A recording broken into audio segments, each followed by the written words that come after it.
That's pretty challenging. So a friend of mine is learning that lead section to Vredesbyrd, and he's having some problems with it, and he asked me to make a little video teaching how I would play it, because certain things like the stretching and all that is kind of challenging.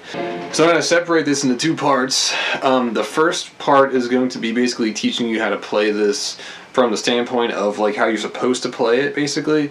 And the second part, I'm going to talk about how I would personally play it, and basically, in my opinion, a way that is more efficient and just logical, honestly. Alright, so the first little thing that he does goes like this. There's 3 notes. So you're going to start on the 8th fret of the 5th string with your index finger. Go to the 10th fret with your middle finger. And then to the 13th fret with your pinky. Alright. And the way that you pick it, you're going to pick it with all down strokes. So down, down, down. Alright, so the part right after that, we're going to go on the 8th fret of the 5th string, and then the 12th fret of the 3rd string.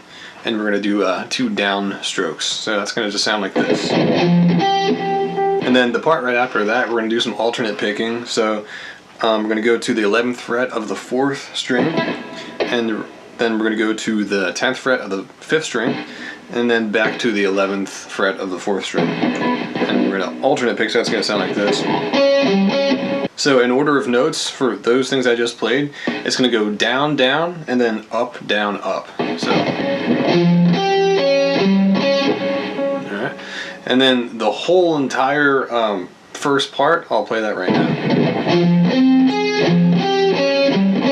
And then you're going to do that again. Then after that, you're going to go to this little shape, which sounds like this.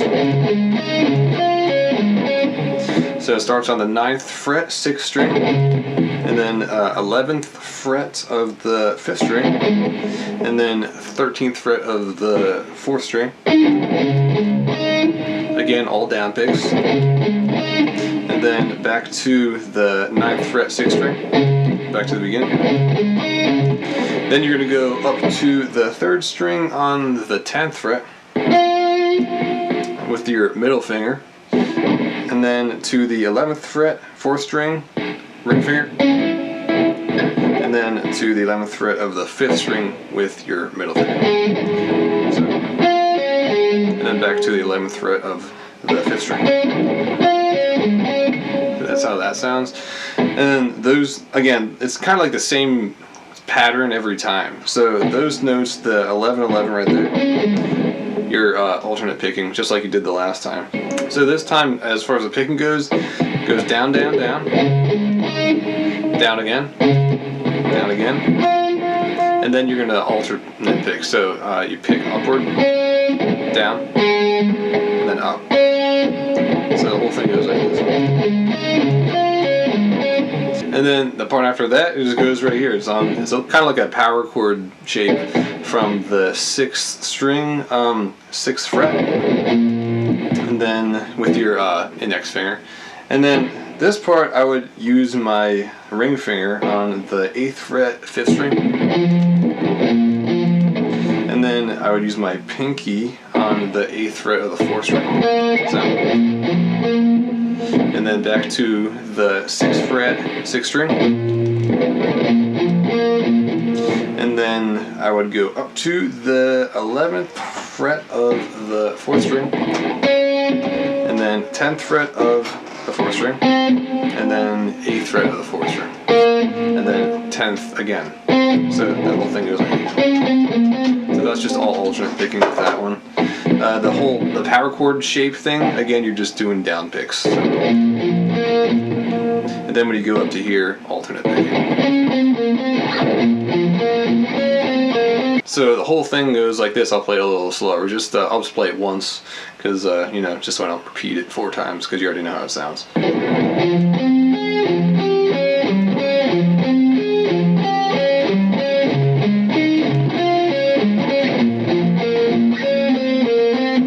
So that's the way that you're technically supposed to play it. It's a lot of down picking, obviously. Now, the way that I would play it, and this is kind of where it gets a little more interesting, because this is kind of like if you want to sort of color outside the lines, if that's like your kind of personality, then I would play it like this way. If you're the kind of person, if you want to color inside the lines, you're kind of like that.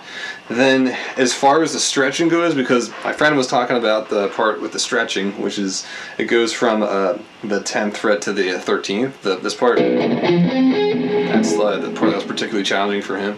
If you're the kind of person who wants to like color inside the lines, then the only thing that I could offer when it comes to that would be literally just practicing.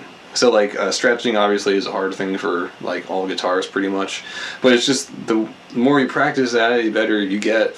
Even just like little by little every single day. I mean, that's what I've done.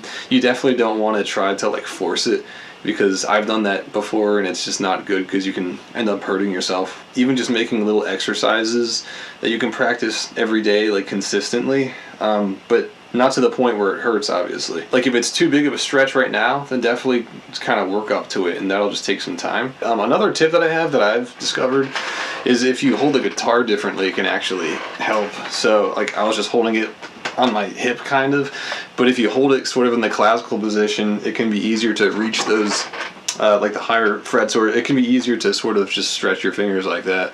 It just feels a little more natural because the neck is up higher. You can like rest your foot on something if you want. Like I have this thing called a chromacast. Like it's basically just like a footstool type thing, and I use that now, and sometimes it's really helpful. You can just kind of have some leverage like that. You can stretch a little easier, kind of like that. So now the part that I was going to get to before, it's like if you're the kind of person who is cool with coloring outside the lines a little bit, then there's actually different ways that you could play that are not exactly the way that like Galder would play it, but it'll still sound like it generally.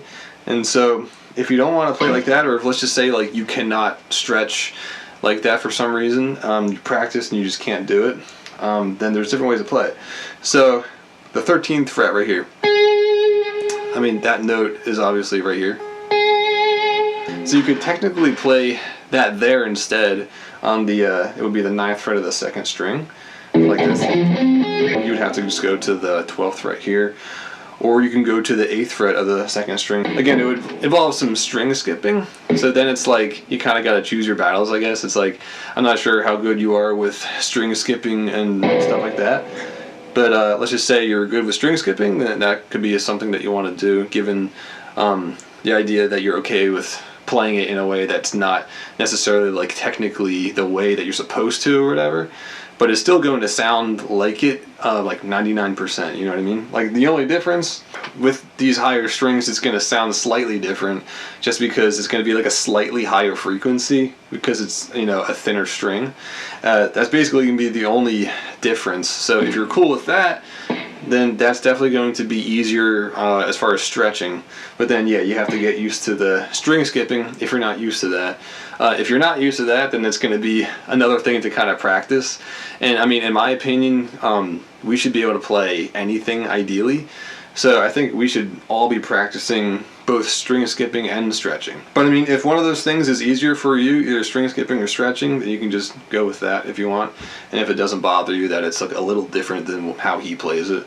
The other thing you could do is, you know, that thing that you're playing right here is also, you can play it right here. So this would be starting from the 13th fret of the 6th string. It's literally the same thing, but it's just down here. And if you play down here, then it's going to be less of a stretch. It's just like a smaller kind of area.